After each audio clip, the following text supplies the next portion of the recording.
종합제 TV 시청자 여러분 안녕하십니까? 해외에 계시는 동포 여러분 안녕하십니까? 그리고 한국인은 아니지만은 한국말을 이해하시는 저희 방송을 들어주시는 외국인 여러분들 감사합니다.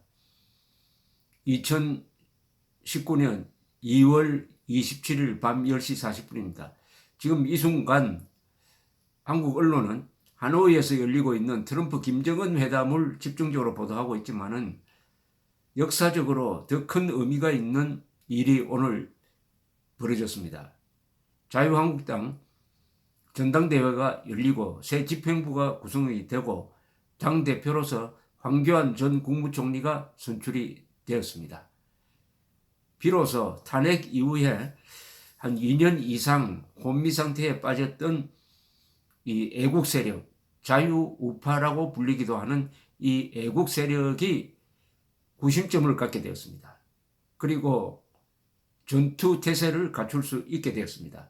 왜냐하면 사령탑이 생겼기 때문입니다. 사령탑. 그 사령탑은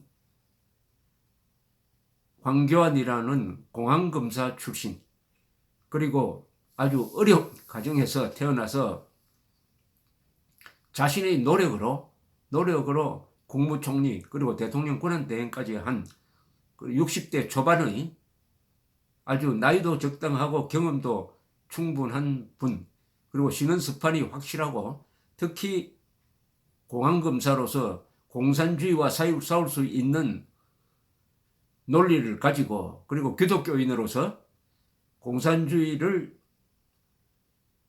악으로 규정할 수 있는 신념 체계가 확실한 분이 바로 이 자리에 섰다는 것은 어떻게 보면 한국인으로서 행운이라고 생각합니다.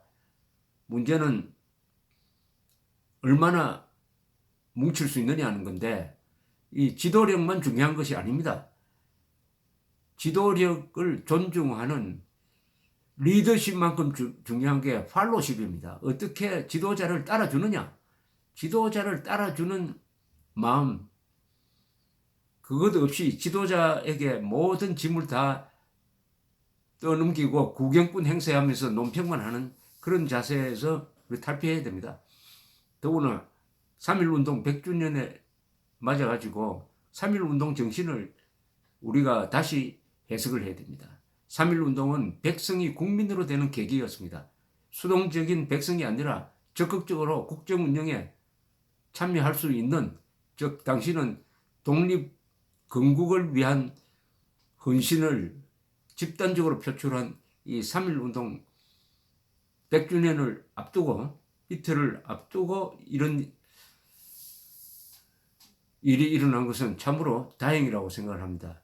왜 제가 트럼프 김정은 회담보다도 오늘 황교안 대표의 등장이 더 중요하냐 하면은, 트럼프 김정은 회담에 우리 한국인들이 영향을 미칠 수 있는 것은 극히 제한되어 있지만, 황교안 국무총리를 중심으로 뭉쳐가지고 종북 좌익 세력, 간단하게 말하면 김정은 세력과 대한민국 세력의 대결에서 김정은 세력과 싸울 수 있는 체제를 갖추는 데는 우리 국민들이 참여를 했고, 그리고 이 체제를 더 굳혀가지고 그야말로 싸울 수 있는 조직으로 만들어서 2020년 총선 그리고 2022년 대선에서 반대한민국 세력을 소멸시킬 수 있는 것은 대한민국 국민이 할 수 있는 일이기 때문입니다. 우리가 할 수 있는 일이기 때문입니다. 우리가 할 수 있는 일을 해야죠. 우리가 할 수 없는 일을 너무 걱정하면서 짜증내는 것보다는 할 수 있는 일을 제대로 해야 됩니다. 할 수 없는 일에 대해서 신경을 너무 많이 쓰지 말고 할 수 있는 일을 제대로 하는 것. 할 수 있는 일을 제대로 하는 것은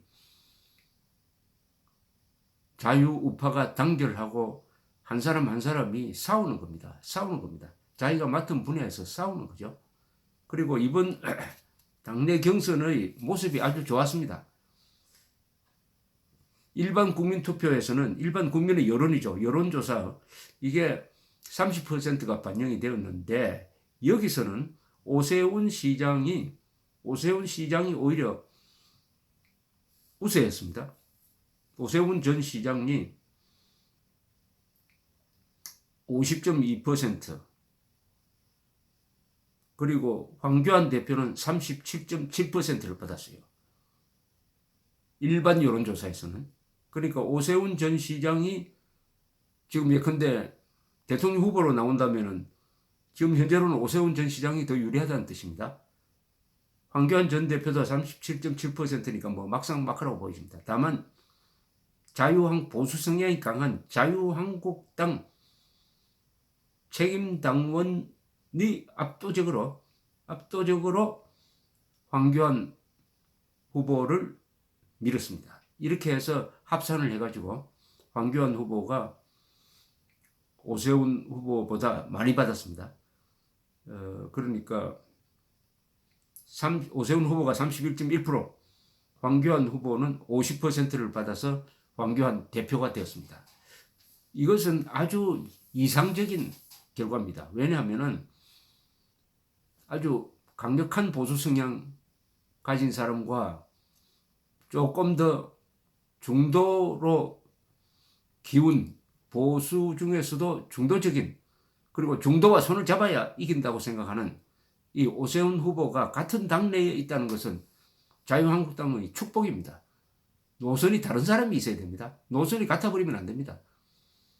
보수적 성향이 강한 사람, 보수와 중도가 손을 합해야 된다는 사람이 1, 2위를 차지해가지고 앞으로도 경합 구조를 가지면서 협력하고 경쟁해야 합니다. 당내에서 협력하고 경쟁해야 됩니다. 옛날에 민주화 시절에 김영삼, 김대중 두 사람이 협력하고 경쟁했던 그것을 연상시킵니다. 당시에도 김영삼 씨는 온건한 합헌적 투쟁을 주장을 했고, 김대중 씨는 장외 투쟁에 중점을 두었던 사람인데 나름대로 서로 자신의 노선을 가면서 민주화의 세력이 확대되도록 만들었습니다. 경쟁하면 확대가 됩니다. 시장 내에서도 라이벌이 있으면 오히려 매출액이 더 늘어요. 저는 오 전 시장과 황교안 대표의 경쟁과 협력을 기대합니다. 그리고 아주 이게 생동하는 정당을 만들 수가 있습니다. 협력을 하되 경쟁은 해야 됩니다. 동시에 이번 자유한국당 경선을 통해서 박근혜 그리고 탄핵 문제가 어느 정도 정리가 되었습니다. 박근혜 전 대통령이 본인의 뜻이었는지는 모르지만 유영하 변호사가 상당히 황교안 씨를 비판하는 이야기를 많이 했지만 이번 선거에 전혀 영향을 끼치지 못한 것으로 보입니다. 그리고 자유한국당 안에서 상당히 원리주의적인 생각을 가진 사람들, 막 박근혜 대통령을 극히 좋아하는 사람들, 그런 사람들의 목소리도 일정한 부분에서 정리가 된 느낌이 듭니다. 일정한 부분에서. 그런 목소리가 필요합니다. 태극기 부대라고 뭐 일컬어지는데 태극기 부대가 다 그런 건 아니죠. 그런 행동력이 있는 사람이 필요하긴 한데 그런 사람이 당의 주도권을 잡으면은 당이 커지지 못하죠. 오히려 줄어들죠. 그러나 그런 세력이 있어야 됩니다. 중심을 잡는 세력, 그리고 타협적인 세력, 그리고 행동적인 세력, 이게 다 합쳐져서 좋은 조합을 이루고 있다. 좋은 조합을 이루고 있다 하는 생각이 듭니다. 문제는 이 정치는 타이밍입니다. 타이밍을 놓쳐버리면 모든 것을 잃게 됩니다. 이 타이밍을 잘 잡기로 유명한 사람이 김영삼 씨였어요. 김영삼 씨가 다른 점에서는 능력이 좀 빠졌지만은 정치적 결단을 빨리 하고 행동을 빨리 하는 걸 가지고 저는 대통령이 되었다고 보는 사람인데, 황교안 대표는 오랫동안 검사 관료를 했기 때문에 그렇게 속전속결하는 타이밍에서 좀 늦어질 수가 있습니다. 그러나 지금 세상이 급변하고 있습니다. 문재인 정권은 동시다발적으로 이 대한민국을 흔들고 있습니다. 이럴 때는 심사숙고할 시간이 없습니다. 그러니까 속전속결로 나가야 합니다. 당장 내일부터 황교안 대표는 움직여야 합니다. 3월 1일에는 광화문으로 나와야 합니다. 광화문에 여기저기서 태극기 집회나 애국 굴기 대회가 열리고 있습니다. 그게 바로 자유한국당 지지 세력이에요. 3월 1일 황교안 대표는 광화문으로 나와야 합니다. 광화문에 나와서 지지 세력과 섞여야 합니다. 거기서 뭐 욕을 먹을 수도 있죠. 그걸 겁내서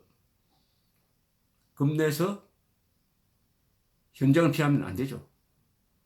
부딪혀야 합니다. 이전 투구를 해야 합니다. 결국은 권력을 잡는 것입니다. 오세훈 후보가 이번 경선 과정에서 좋은 이야기를 했습니다. 박근혜 전 대통령에 대한 의리하지만은 의리가 뭐냐? 정권을 잡아야 의리를 지킬 수가 있다. 정권을 놓친 상황에서 아무리 의리해도 박근혜 전 대통령을 감옥에서 빼낼 수가 없다. 바로 정권을 잡는 겁니다.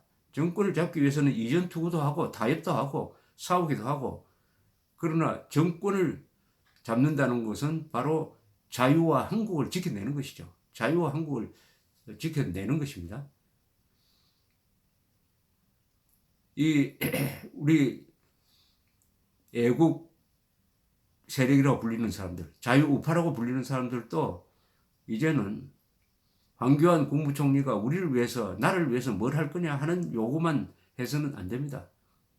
그럼 우리는 황교안 대표를 위해서, 자유한국당을 위해서, 아니 좌파의 집권을 종식시키기 위해서 우리는 뭘 할 거냐? 우리는 뭘 할 거냐를 자문자답해야 됩니다. 이제 비판만 하면서 뒤에서 구경꾼으로 있기에는 시간이 없습니다. 너무나 상황이 급박합니다.